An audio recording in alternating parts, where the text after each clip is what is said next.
Каталина аралы.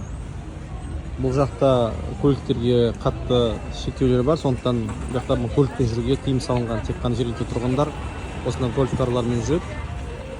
Кешкі Каталина, кешкі 6:30 болды. Бізде 2 сағат қалды.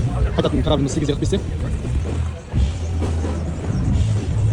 Бәрі қымбат арал болғандықтан. Ал, әмендеңіз.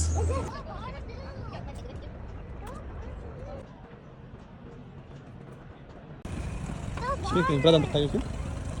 Аяғасымыз дірілдеп тұрып отырмыз. Парковка ғой енді қайықтардың.